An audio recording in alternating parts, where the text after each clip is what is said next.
कि two persons are walking beside a railway track at respective speeds of 2 and 4 kilometre per hour and in the same direction. दो लोग एक railway track पे same direction में चल रहे हैं. Train coming from behind cross them in 90 and 10 seconds respectively. 90 और 100 second में वो क्रॉस करती है. The time in seconds taken by train to cross an electric pole is nearest. ये बेसिकली ट्रेन्स के ये बेसिक क्वेश्चन है टीएसडी का है. तो ये भी इजी, आप इजी टू मीडियम कह सकते हो जस्ट बिकॉज थोड़ी सी कैलकुलेशन. ये पोल्स के और रिलेटिव स्पीड के कॉन्सेप्ट है. आपको बस ये याद रखना चाहिए कि अगर दोनों सेम डायरेक्शन में जा रहे हैं, पर्सन भी मान लो बंदा 2 की स्पीड से जा रहा है, जैसे 1-2 की स्पीड से, और लेट्स अज्यूम ट्रेन की स्पीड है x, तो जो रिलेटिव स्पीड होगी वो x-2 होगी. ठीक है, क्योंकि सेम डायरेक्शन में स्पीड हमेशा माइनस होती है. तो पहले वाले बंदे को क्रॉस करेगा वो पहले 2 वाली स्पीड को, तो 2 वाली स्पीड को वो 90 सेकंड्स में क्रॉस करेगा. इसका मतलब है जब ट्रेन ऐसे किसी बंदे को क्रॉस करती है ना, तो जो डिस्टेंस ट्रेवल्ड होता है वो ट्रेन की लेंथ होती है. Length, that is our distance. तो आप उसका डिस्टेंस आप t मान सकते हो. तो x-2 रिलेटिव स्पीड हुई क्योंकि x ट्रेन की स्पीड है और 2 उस बंदे की स्पीड है, तो x-2 क्योंकि किलोमीटर पर आ रहे तो इंटू 5/18 करेंगे हम मीटर पर सेकंड में कन्वर्ट करने के लिए. So this is my speed. Speed into time is equal to distance होता है. और टाइम कितना है? टाइम है 90 second. So into 90 that should be the distance of my train. That should be the length of my train या distance travel.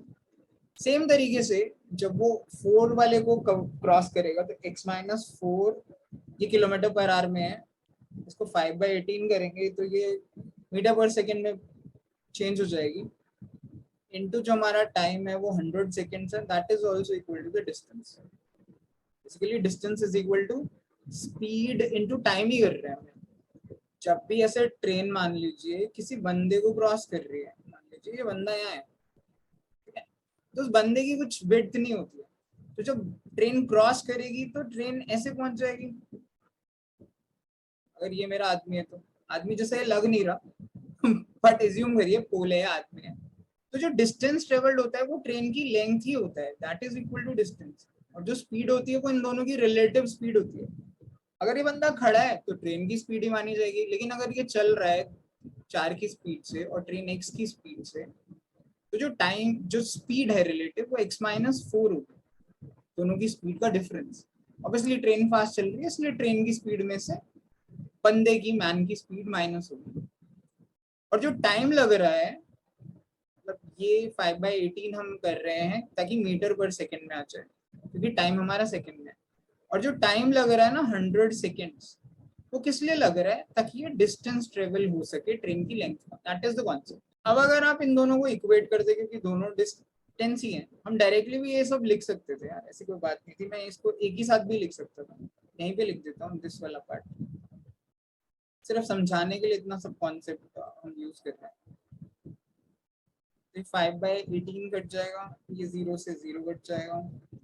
अब देखिए 9x minus 18 is equal to 10x minus 40. इससे मेरा x कितना आ रहा है? 2 किलोमीटर पर आवर. तो ये मेरी आ रही है ट्रेन की स्पीड. अब ये जो पोल को क्रॉस करती है ना जब भी ट्रेन, तो ये वाली जो चीज बताया था, तो इसमें ये अपने डिस्टेंस को ही ट्रेवल करती है. तो हमको देखना है कि ट्रेन की लेंथ कितनी है. ट्रेन की लेंथ आप किसी में भी डाल लीजिए, जो डिस्टेंस था वो लेंथ ही है. मान लीजिए फर्स्ट वाली इक्वेशन थी और ये सेकंड थी. फर्स्ट वाली में अगर x की वैल्यू 22 डाल दूं तो it will be 22 minus 2 into 5/18 into 90. ये जो है ये मेरे ट्रेन की लेंथ ही है. मतलब 20 इंटू 5/18 इंटू 90 ये मेरी लेंथ ही है ट्रेन की, या डिस्टेंस है, एक ही बात है. This is the distance which needs to be covered with this speed 22 kilometre per hour. ये डिस्टेंस गिवन है, स्पीड गिवन है. टाइम क्या होता है? Distance upon speed. अब डिस्टेंस क्या है? ये मैंने ये जानबूझ के सॉल्व नहीं किया है ताकि ये कैंसिल करना आसान है. डिवाइडेड बाय स्पीड कितनी है 22 किलोमीटर पर आवर है इंटू 5/18 होगा। वो 18 जो है ये वाला 18 ऊपर आ जाएगा, तो मैं इसे यहाँ लिख देता हूँ और यहाँ से हटा देता हूँ। तो ये 18 से ये 18 कट गया, ये 5 से ये 5 कट गया। अगर ये देखूं तो ये 10 है, ये 11 है, तो 900/11 है। बेसिकली 900/11, अगर आपको 100/11 पता हो तो 100/11 होता है 9.09 परसेंटेज में। मतलब अगर आप 1/11 जानते हैं ना तो वो 9.09 होता है। ये बेसिकली 100/11 ही होता है परसेंटेज के हिसाब से। तो 9 into 9/11, so that should be 81.81, which should be approximately equal to 82 seconds. So that should be our answer number. Option number D, 82 seconds it will take to cross. इसमें कुछ ज्यादा डिफिकल्टी नहीं है, सिर्फ थोड़ी कैलकुलेशंस है। अब पहले वाले ट्रेन और पहले वाले बंदे से ट्रेन की लेंथ निकालिए, दूसरे वाले बंदे और ट्रेन की लेंथ निकालिए, दोनों को इक्वल कर दीजिए, इससे आपको ट्रेन की स्पीड मिल जाएगी।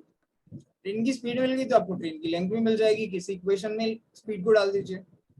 आपको ट्रेन की लेंथ मिल गई, भाई आपका डिस्टेंस है, आपको स्पीड पता है, तो time is distance upon speed, बस आपको ये करना था। तो उससे आपकी जो भी स्पीड आएगी, अब इसके लिए आपको थोड़ी कैलकुलेशंस के लिए आपको ये फोकस करना चाहिए कि आपको परसेंटेजेस वगैरह आते हो। आप डिवाइड भी कर सकते हो, बट दैट टेक्स टाइम, और एग्जाम में हमारे पास इतना टाइम होता नहीं है।